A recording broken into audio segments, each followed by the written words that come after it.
During my AM radio days, I would often spend many hours listening to the radio. At particular times, certain conditions would arise when the quiet serenity of the channels would erupt and come alive. Suddenly, creeping into the radio like a wave, there appeared to be many more voices that would appear to come out of nowhere. There would be all manner of transmissions from distant AM operators that just wasn't there before. Upon listening to the frequencies, it became obvious that radio stations were being received from vast distances away, and communication was improved immensely. After doing some research, I discovered that high above me in the ionosphere, the atmosphere was being electrically charged by electromagnetic waves. There are many causes of electromagnetic energy, but the two I will be concentrating on in this video are the main causes of the skip cycle. The skip cycle is a phenomenon known by radio operators caused by atmospheric conditions. Let's start at the beginning and show how and why this occurs.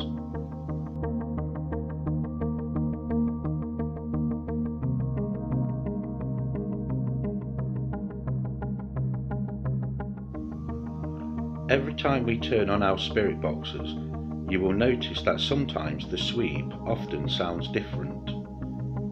The ratio of stations and static we hear across the sweep differs, yet the spirit box hasn't been moved and remains in the same position from our previous session. There are several factors to why this occurs.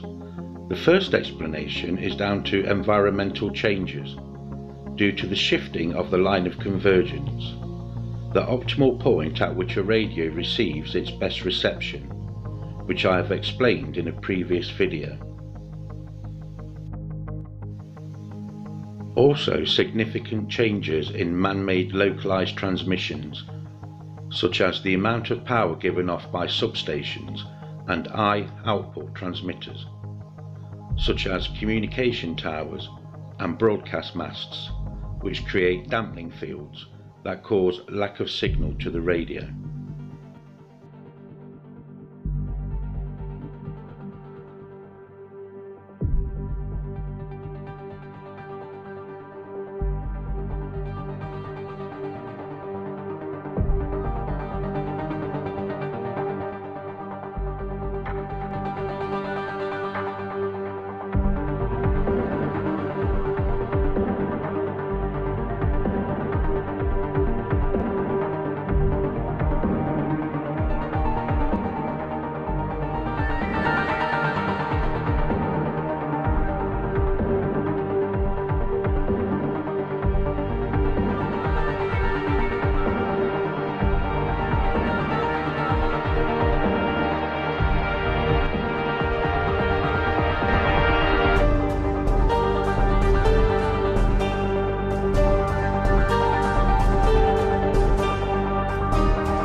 An electromagnetic field is a physical field produced by electrically charged objects or particles. It affects the behavior of charged objects in the vicinity of the field. The electromagnetic field extends indefinitely throughout space.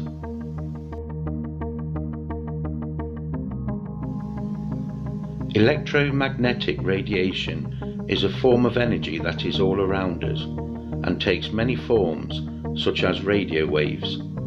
Sunlight is also a form of electromagnetic radiation, but visible light is only a small portion of the electromagnetic spectrum, which contains a broad range of electromagnetic wavelengths. When the electromagnetic radiation from the Sun interacts with the Earth's magnetosphere, it electrically charges the Earth's electromagnetic field high up in the ionosphere, which in turn creates the skip cycle, thus giving us a better chance of spirit communication. When this phenomenon occurs at the Earth's poles, it gives us the northern and southern lights, better known as the aurora borealis.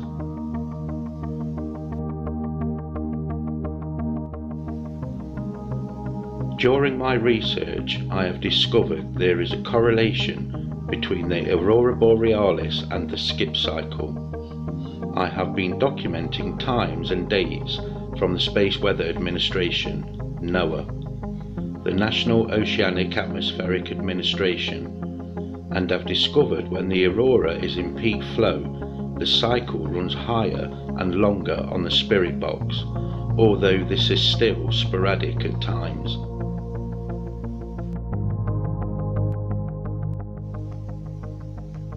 Here I will show you an illustration in more detail, exactly from start to finish, how the upper atmosphere becomes charged by electromagnetic radiation, which in turn creates the cycle and lifts the reception on the spirit box.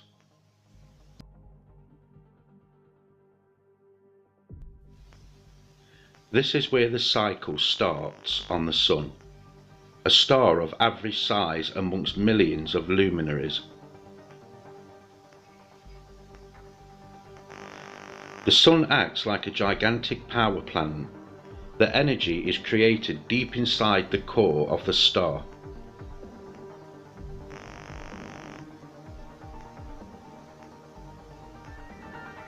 Here the temperature is over 14 million degrees, and the pressure is so enormous that hydrogen atoms are squeezed together into another element which creates helium. This nuclear reaction releases energy.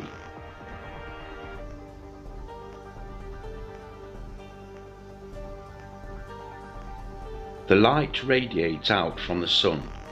In the outer layers, the heat moves to the surface in huge eddies called convection cells. These electrical currents of charged gas breed magnetic fields inside the Sun.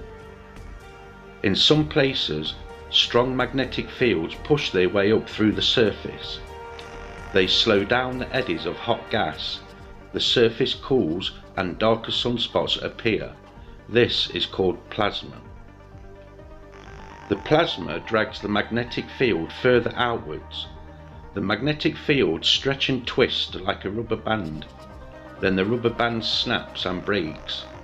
Several billions of tons of plasma are hurled out from the Sun. This is called a solar storm.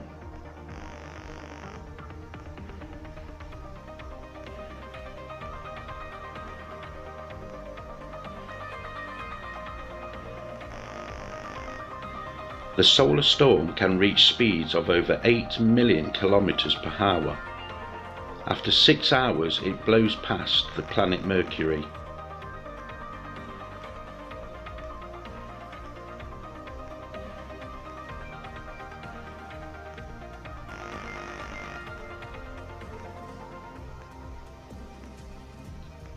After 12 hours, it passes the planet Venus and continues its journey towards the Earth.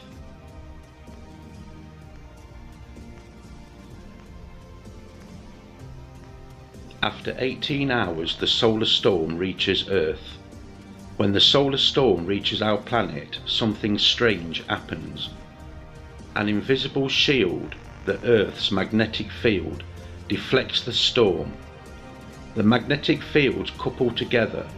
They create a funnel where the gas streams down on the daylight side of the pole. This is the daylight aurora. The magnetic fields entrench further back and again couple together.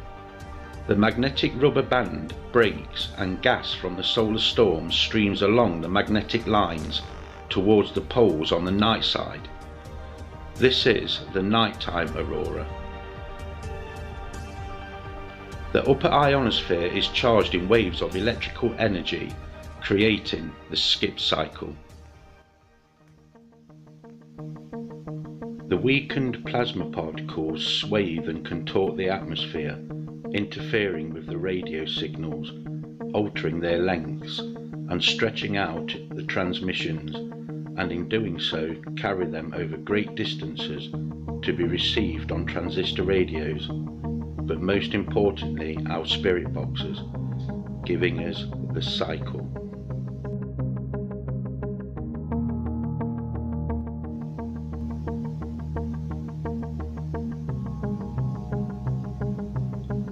So within 24 hours of an earthbound solar flare, the cycle will ebb and flow and create the right conditions for better spirit contact. The further away from the poles, the cycle weakens and are shorter in duration, giving us a limited time span of a few minutes. But in retrospect, the more powerful the aurora is, the longer the cycle, anywhere from minutes to a few hours at best.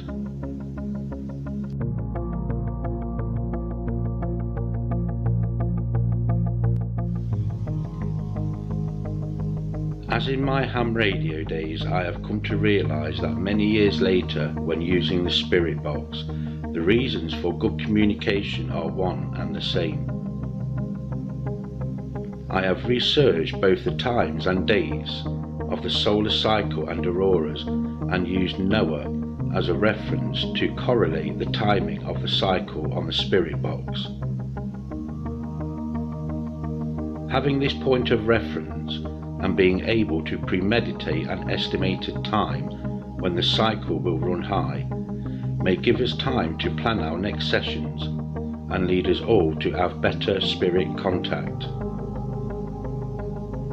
Recently on my live streams I have been doing spirit box sessions at the times I have surmised the cycle to be high, and I have had good spirit contact which has been plain to see by all those who have attended my streams. You must also remember the cycle runs differently for each of us, as we are not all in the same location. The cycle may run high for some and not for others, and can be very sporadic. Once I realised what the cycle was, and this phenomenon was the same thing from my radio days, I decided to take notes over a 9-month period. For me, it was conclusive proof of good spirit communication. All I can do is present my findings in hope that you may use this information and see for yourselves.